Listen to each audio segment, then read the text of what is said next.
Good evening all of you. आप सभी लोगों का स्वागत है फोकस कॉन्सेप्ट्स में। आज जो पेपर मैं आपके लिए लेकर आया हूँ वो है फायर ऑपरेटर। 20 अप्रैल 2021 यानी कि लास्ट मंथ इस पोस्ट कोड के लिए एग्ज़ाम हुआ था और 20 अप्रैल की इवनिंग शिफ्ट है 4:30 से 6:30। टोटल 40 क्वेश्चन यहाँ मैथ्स के हमें मिलेंगे और हमेशा की तरह हमने इसको 2 पार्ट्स में बांटा है। आज फर्स्ट पार्ट रहेगा जिसमें हम 20 क्वेश्चंस करेंगे और नेक्स्ट वीडियो में हम करेंगे नेक्स्ट 20 क्वेश्चंस। बाकी अगर आप इस पीडीएफ तक पहुंचना चाहते हो तो डिस्क्रिप्शन बॉक्स में इसका लिंक है और आप वहां से डाउनलोड कर सकते हो। तो कौन से आज के पहले 20 क्वेश्चन हैं, चलिए देखते हैं। पहला क्वेश्चन देखो, आपको नज़र आ रहा है, ये एक्चुअली फार्मूला बेस्ड है। अगर जो आप ए को मान लेते हो 1.8 और बी को आप मान लेते हो 1.2 तो आपको बिल्कुल क्लियरली विजिबल है कि ऊपर ना ए क्यूब प्लस बी क्यूब बन रखा है और इस ए क्यूब प्लस बी क्यूब के 2 फैक्टर्स होते हैं। एक तो होता है ए प्लस बी और जो दूसरा फैक्टर होता है ना, जो कि होता है a square minus a b plus b square.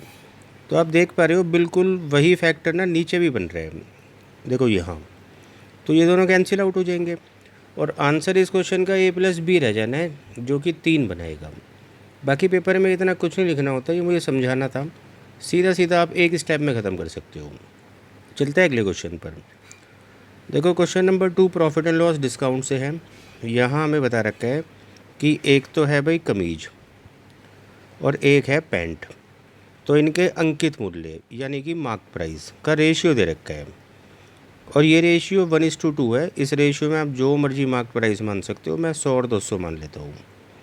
तो कहता है कि भाई ये जो शर्ट है कमीज, इस पर 40% डिस्काउंट मिलता है। 100 का 40% आप समझते हो 40 ही होता है। टोटल पर यानी कि 300 पर आपको 30% डिस्काउंट मिल रहा है और 300 का 30% आप समझ रहे हो 90 होते हैं। तो 90 रुपये में से देखो 40 रुपये तो डिस्काउंट यहाँ मिल चुका है, तो यानी कि यहाँ पर 50 का डिस्काउंट और मिलेगा। तो बस हमसे यही पूछा है इस पैंट पर डिस्काउंट कितना परसेंट मिल रहा है। तो 50 का डिस्काउंट है अपॉन MP यानी कि 200 और परसेंट के लिए 100। तो कैलकुलेट करने पर आपको 25% मिलेगा इसका आंसर। इसके बाद देखो क्वेश्चन नंबर 3, फिर से एक प्रॉफिट एंड लॉस का क्वेश्चन है। यहाँ देखो हमें CP लागत मूल्य का मतलब CP और अंकित मूल्य का मतलब MP, इन दोनों का ना रेशियो दे रखा है, वो है 3:4। इसके अलावा आपको विक्रय मूल्य दे रखा है रियल डाटा, इतने में हमने बेचा है। बट बेचने से पहले 2 सक्सेसिव डिस्काउंट दिए क्रमिक छूट। अब क्रमिक छूट आप समझते हो, या तो आप x + y माइनस XY/100 से कैलकुलेट कर सकते हो, यहाँ से परसेंट में मिलेगा। वरना एक और अच्छा तरीका है, देखो आप रेशियो बनाओ, मतलब 15% की फ्रैक्शन बनाओ, तो वो होती है 3/20। तो करना क्या है आपको कि 20 पर 3 का डिस्काउंट मिला 17 और क्योंकि फिर से 15% डिस्काउंट है तो फिर से जो रिमेनिंग मार्क प्राइस है, रिमेनिंग जो सेलिंग प्राइस है, तो उसका जो रेशियो बनेगा अगले सेलिंग प्राइस के साथ वो फिर से इतना बनेगा। तो अगर जो हम इन दोनों को मल्टीप्लाई करते हैं तो यहाँ से हमें मार्क प्राइस का रेशियो मिल जाता है और इनको मल्टीप्लाई करते हैं तो हमें सेलिंग प्राइस का रेशियो मिल जाता है।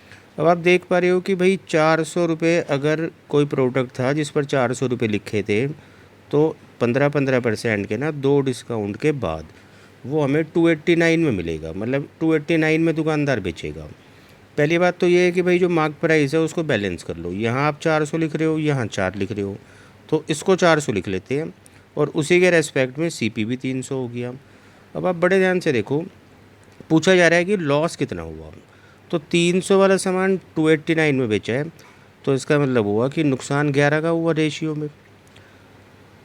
अगर रियल आप इसको बनाना चाहते हो तो बड़े ध्यान से समझो कि ये जो 7225 आपको दिया हुआ था विक्रय मूल्य, तो ये हमने 289 यूनिट बनाया था।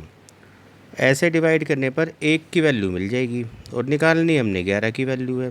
तो बस आप सिंपली इसको कैलकुलेट कर सकते हो। कोई भी ऑप्शन पॉइंट पे नहीं है, इसका मतलब 289 पूरा इसको काट सकता है, पूरा एक बारी में काट देते हैं। तो देखो 289 से 2 बारी आप काटोगे ना तो 578 आता है और आगे बचा आपका 144 और एक 5। तो आप देख पा रहे हो 289 का ये 5 टाइम्स है, तो यानी कि 25 बार ही कटेगा। और 25 की मल्टीप्लाई आप 11 में करते हो तो 275 होगा इसका आंसर। चलते हैं अगले क्वेश्चन पर। इसके बाद देखो क्वेश्चन नंबर 4। कहता है 327 को जब हम 4, 5, 7, 2 से भाग करते हैं तो शेषफल x, y, z और k बचते हैं। तो बस इन्हीं का एलसीएम निकालना है। अब देखो 4 का डिविजिबिलिटी टेस्ट होता है कि हम बस लास्ट की 2 डिजिट को डिवाइड करा के देख लें। जब 27 को आप 4 से डिवाइड करोगे तो रिमाइंडर 3 बचेगा। 5 का डिविजिबिलिटी आपको पता है, लास्ट डिजिट को सिर्फ डिवाइड करके देख लो तो रिमाइंडर 2 बचेगा। 7 से जब आप छोटे से नंबर को डिवाइड करोगे तो 7 चौक 28 बचा 47, तो 7 6 42, 5 यहाँ से बच गया। और 2 से जब आप लास्ट डिजिट को डिवाइड करोगे तो 1 बचेगा। और आपको नज़र आ रहा होगा कि इन नंबर्स का जो एलसीएम है ना वो 30 होगा, तो 30 इसका आंसर है। चलते हुए इसके बाद क्वेश्चन नंबर 5 पर, एवरेज का क्वेश्चन है। देखो यहाँ बता रखा है 22 में से 21 छात्रों का औसत है 44। अब जो नया बच्चा आना चाह रहा है, मतलब 22 में से 21 का तो एवरेज लिखा ही हुआ है 44, तो नए बच्चे का भी एवरेज आप मान के चलो कि 44 ही हो, तो सब बच्चों का एवरेज इतना ही बना रहेगा।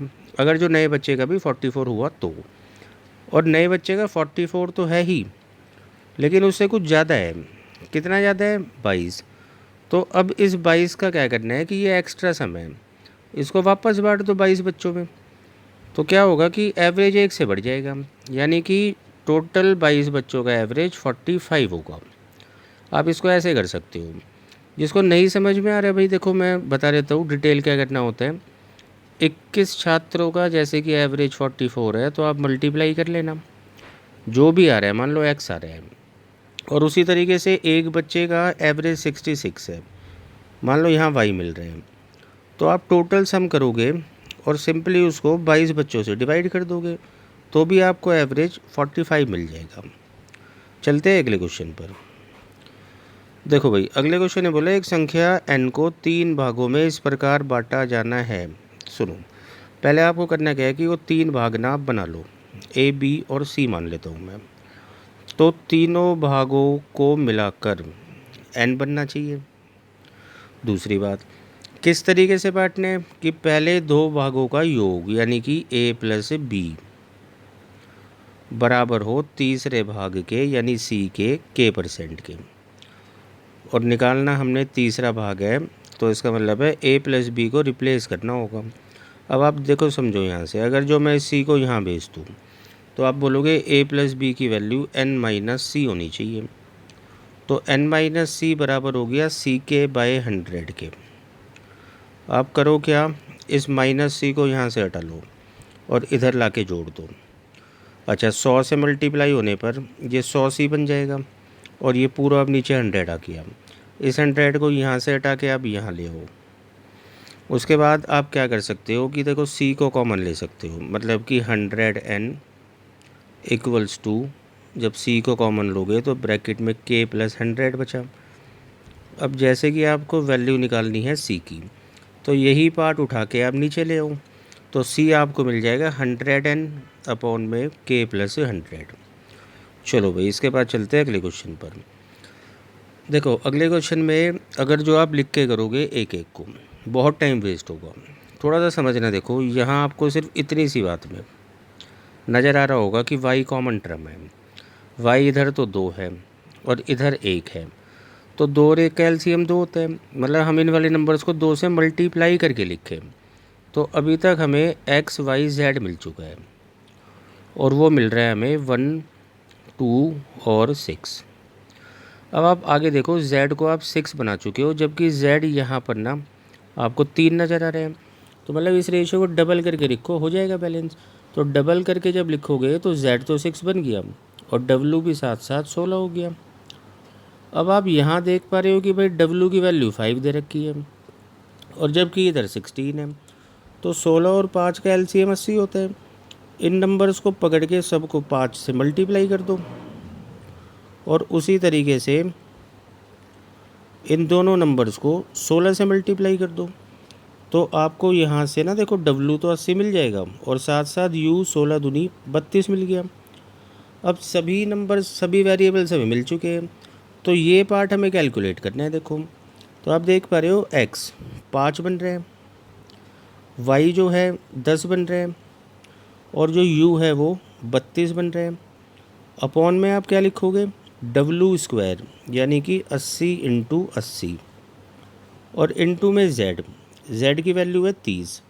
बस सिंपली इसको कैलकुलेट करना है। देखो 0 से 0 कटा, 16 दूनी 32 और 16 पंजे 80, 5 से 5 कटा और 2 से भी ये नंबर 40 बारी कटा।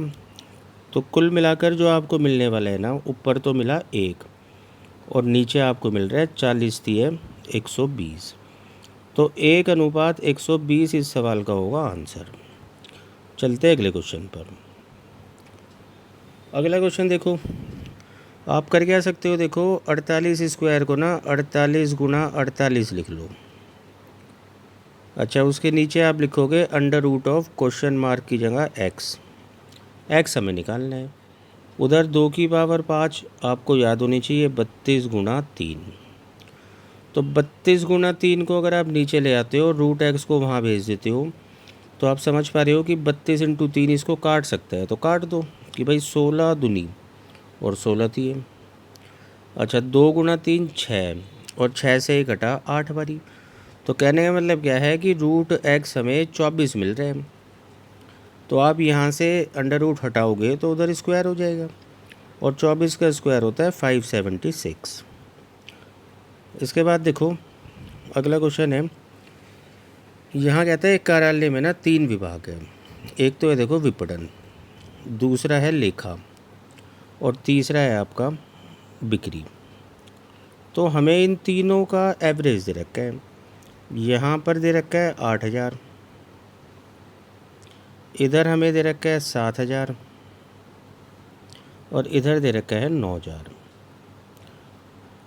लेकिन हमें ये नहीं पता कि भाई विपणन में कितने आदमी काम करते हैं, लेखा में कितने आदमी काम करते हैं और बिक्री में कितने। अब वो कैसे पता चलेगा। तो देखो हमें विपणन और लेखा का एवरेज दे रखा है। ध्यान से देखो, विपणन और लेखा का 7500, मतलब इन दोनों का एवरेज 7500 कंबाइंड एवरेज। आप समझते हो, अगर मैं एलिगेशन लगा दूँ यहाँ तो मुझे ना नंबर ऑफ़ एम्प्लॉयज़ का रेशियो मिल जाएगा। उसके लिए आप समझते हो डिफरेंस करना होता है। देखो ये भी 500 का डिफरेंस है, ये भी, और 500 और 500 का डिफरेंस कटेगा तो 1:1 में एम्प्लॉयज़ है, मतलब दोनों में बराबर है।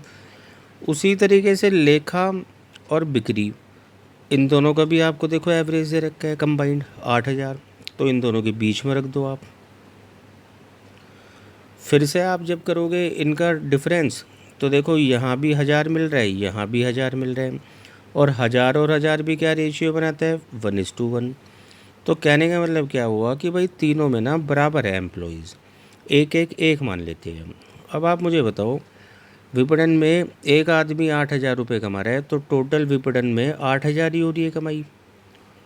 उसी तरीके से 7000 गुना 1 7000 और 9000 गुना 1 9000 और ये टोटल कितने लोगों का है, 3 का। तो देखो 8 और 7 15 और 9 24,000 को 3 से डिवाइड करोगे तो 8000 आंसर होगा। चलते हैं अगले क्वेश्चन पर। अगले क्वेश्चन में देखो बताया है कि भाई 460 ग्राम पिज़्ज़ा एक है हमारे पास, 800 ग्राम पिज़्ज़ा दूसरा है और तीसरा जो है वो 720 ग्राम का है। क्या करना है, 3 पिज़्ज़ा को समान वजन के भागों में बांटा जाना है। इसके अलावा प्रत्येक भाग जितना संभव हो सके उतना भारी होना चाहिए। यहाँ से हमें पता चल रहा है कि HCF निकालना होगा। भारी से भारी का मतलब क्या होगा, बड़े से बड़ा, और बड़े से बड़ा नंबर जो इन तीनों को डिवाइड कर सके वो HCF होगा। अब जो भी इनका HCF आएगा ना, उतना हम ग्राम एक मेहमान को देंगे, उतने ग्राम पिज़्ज़ा एक मेहमान को देंगे। अब देखो इनका HCF कैसे निकालना है। तो मैंने आपको एक रेशियो मेथड पहले भी बताया है पेपर सॉल्व कराते टाइम कि आप बस ये देखो किस किस नंबर से ये नंबर्स कट सकते हैं। तो आप देख पा रहे हो कि 0 कैंसिल हो रही है। 0 कैंसिल होने का मतलब 10 से हम काट पा रहे हैं। 10 के अलावा फिर हम 2 से भी काट पा रहे हैं। जिस जिस नंबर से आप काटते जा रहे हो ना, उसको यहाँ मल्टीप्लाई करते चलो। कितनी बारी काट पाओगे आप 2 से? 23 बारी, 40 बारी और 36 बारी। अब आगे देखो नंबर्स कटने बंद हो गए, को प्राइम बन गए, तो इसका मतलब है बस यही नंबर से जो काट सकते थे। तो HCF ना 20 होगा, मतलब हम एक मेहमान को 20 ग्राम का टुकड़ा देंगे। अब इसने हमसे ये नहीं पूछा कि कितना ग्राम हमने एक मेहमान को देना है, बल्कि कितने मेहमानों तक ये पिज़्ज़ा हम बांट सकते हैं। तो अब आपको क्या करना होगा, 460 को अलग डिवाइड करोगे आप 20 से, इसको अलग 20 से डिवाइड, इसको अलग। लेकिन हमने जो मेथड लिया है ना HCF निकालने का, तो आप समझ पा रहे हो कि डिवाइड तो पहले ही हो चुका है, बस सिंपली इनको जोड़ना है। तो इतने लोगों में बांटा जा सकता है। जब आप इनको जोड़ोगे तो ये आपको 99 मिल जाएगा। तो यही इसका आंसर है। चलते हैं भाई अगले क्वेश्चन पर। अगले क्वेश्चन में बहुत आसान है। देखो 18 का स्क्वायर आप समझते हो 324 होता है, तो आंसर बचा 49 स्क्वायर। तो ये इसका आंसर है। अगला क्वेश्चन भी देखो आसान सा है। अंडर रूट ऑफ 7 to 9 आप समझ रहे हो 27 होता है, तो 27 आप लिख लो। इनटू में 56/8। 8 से नंबर 7 बारी कटा, और 27 का टेबल नहीं भी आता तो 7 गुना 7 49 का 9 एक ही ऑप्शन में, यही आंसर हो गया। इसके बाद क्वेश्चन नंबर 13। देखो यार, क्वेश्चन नंबर 13 में बताया कि कॉलोनी जो बी है, कॉलोनी बी, तो यहाँ पर ए से 75% ज़्यादा जनसंख्या है। इसका मतलब होगा कि अगर मैं ए में मान लो 100 लोग मान लूँ, तो इधर 175 बने, और इनको छोटा करके आप अगर लेते हो तो ये 7:4 बनता है। ये बात आप समझ गए होंगे। अब इसको थोड़ा सा बड़ा करके लिख लेते हैं। तो देखो भाई, बी में और ए में जैसे कि हमें पता चल गया कि 7 और 4 जनसंख्या है। अब इनमें मेल और फीमेल यानी वुमेन, इनमें भी मैन और वुमेन। तो बताया हमें ये जा रहा है कि कॉलोनी ए में जितनी महिलाओं की संख्या है उतनी ही संख्या कॉलोनी बी में पुरुषों की भी है। कहने का मतलब है यहाँ दोनों जगह पर ना सेम नंबर होना चाहिए, और आप कुछ भी भर सकते हो, कुछ भी। आप एक बार 1 रख के देखो, तो 1 रखने पर क्या होगा कि 7 में से हमने यहाँ एक पुरुष दिखाया, तो हमें भाई यहाँ 6 महिलाएं दिखानी होगी। और इधर ए में 4 में से हमने एक महिला दिखाई, तो 3 पुरुष दिखाने होंगे। तो फिर पूछा जा रहा है कितने पुरुष हैं। तो देखो 1 और 3 हम बोलेंगे 4 पुरुष हैं। कितने में से? 11 में से। परसेंट के लिए 100। कैलकुलेट आप करोगे 36.36। अगर आप चाहते हो कि भाई, मतलब अगर आपको लग रहा है कि एक ही क्यों रखा, आप कुछ और रख के देख लो। आप एक की जगह कुछ और रख लो। मान लो कि हम यहाँ पर 2 रख रहे हैं, तो अब बताओ यहाँ पर जो वुमेन है भाई वो 5 बची। 4 में से अगर 2 वुमेन मान रहे हो तो यहाँ 2 मैन बचे। फिर से आप देख रहे हो कि यहाँ पे 4 पुरुष है आउट ऑफ 11 में से। फिर से आप परसेंट निकालोगे तो 36.36। तो मतलब कुछ भी वैल्यू आप रख सकते हो, ये रिज़ल्ट है, तो हमेशा सेम आंसर देगा। चलते हैं इसके बाद क्वेश्चन नंबर 14 पर। इस क्वेश्चन नंबर 14 में बता रखा है ए का 20%, मतलब आप ऐसे लिख सकते हो 20% की फ्रैक्शन 1/5 बराबर है बी के। तो लिखा आप इसको ऐसे सकते हो कि a/b, और ये 1/5 उधर जाकर हो गया 5/1, या फिर 2 ज़ीरो और लगा लो। तो a को हम 500 मान लेते हैं और b को हम मान लेते हैं 100। अब कहता है 20 का b%। देखो 20 का b% b का मतलब 100। तो जब आप 20 का 100% निकालोगे तो 20 मिलेगा। अब कहता है यही 20 ए का कितना परसेंट है, तो 20 ए का यानी कि नीचे 500 रखोगे और परसेंट के लिए 100, तो आप बोलोगे कि ये 4% है। यही इसका आंसर है। इसके बाद चलते हैं अगले क्वेश्चन पर। क्वेश्चन नंबर 15 में बता रखा है, एक तो है देखो लाल बत्ती रेड, और एक है हरी बत्ती यानी ग्रीन। तो ये जो लाल बत्ती है प्रति मिनट में 4 बारी, मतलब, और हरी बत्ती 2 मिनट में 6 बारी चमकती है, मतलब इतने इतने अंतराल पर चमकती है। तो कितने कितने अंतराल पर चमकती है वो हर बारी, पहले वो कैलकुलेट करते हैं। देखो 1 मिनट का मतलब होता है 60 सेकंड, और 60 सेकंड में लाल बत्ती 4 बारी चमक रही है, तो यानी कि वो 15-15 सेकंड बाद चमकती है। उसी तरीके से ये जो ग्रीन लाइट है ये 2 मिनट में यानी 120 सेकंड में 6 बारी चमकती है, तो वो 20-20 सेकंड के अंतराल पर चमकती है।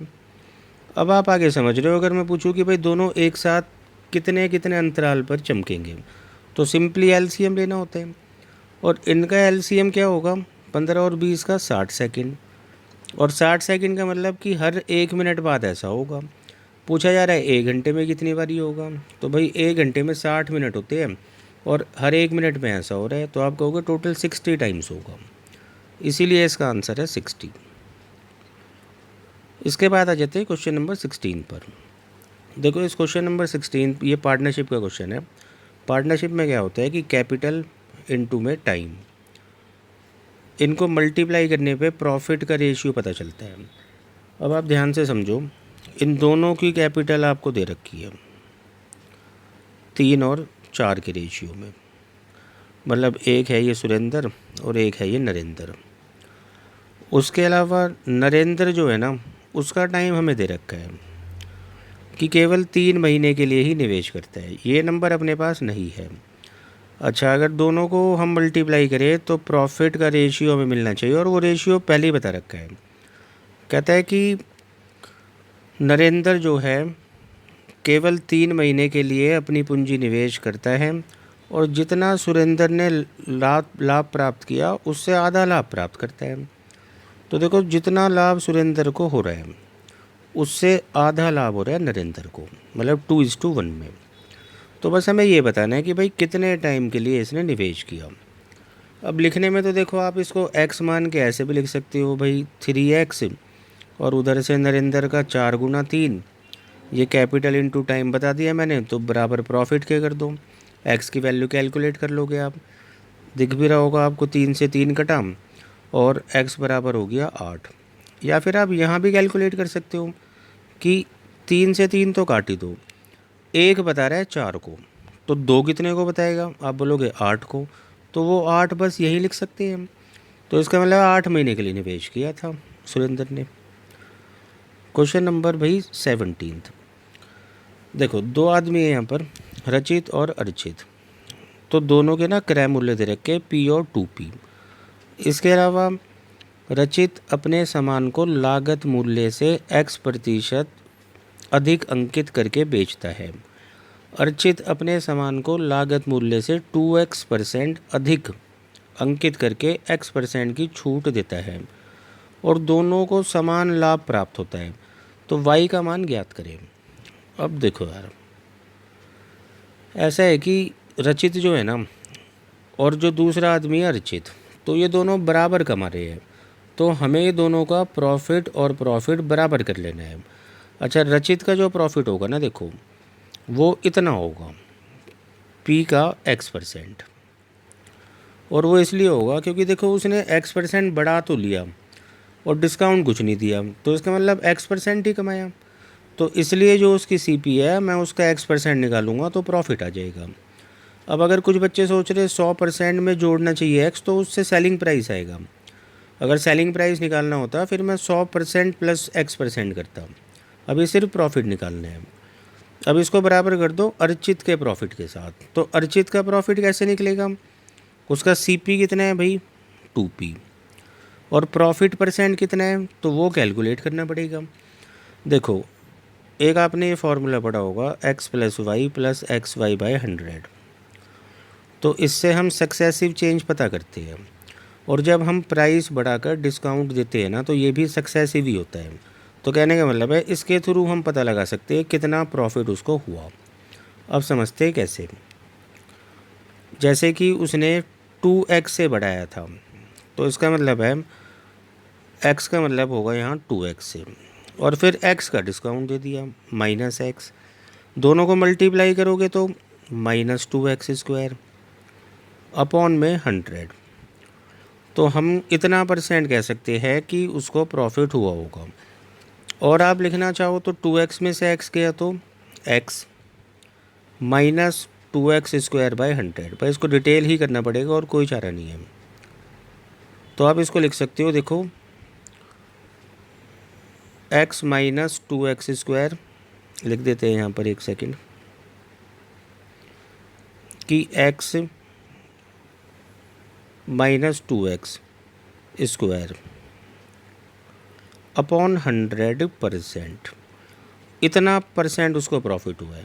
अब देखो p से p काट दो, परसेंट से परसेंट काट दो, और अगर यहाँ से मैं x भी कॉमन ले लूँ, मतलब देखो मैं ऐसे x को कॉमन ले सकता हूँ, x 1 माइनस 2x अपॉन 100, तो फिर क्या हो जाएगा कि ये x से x भी कैंसिल हो जाएगा, और कुल मिला के जो बचेगा ना, देखो वो क्या बचेगा, इधर तो बचा 1 इक्वल्स टू में 2, मल्टीप्लाई करो, देखो 2 के साथ 2 हो गया, माइनस 2 से करोगे 4x/100, या फिर हम कह सकते हैं कि भाई 4x/100 इधर ले आते हैं, बराबर 1 के हो गया, और यहाँ से आपको कैलकुलेट करने पे x की वैल्यू 25 मिल रही है, तो 25% इसका आंसर होगा, मतलब x का मान 25 होगा।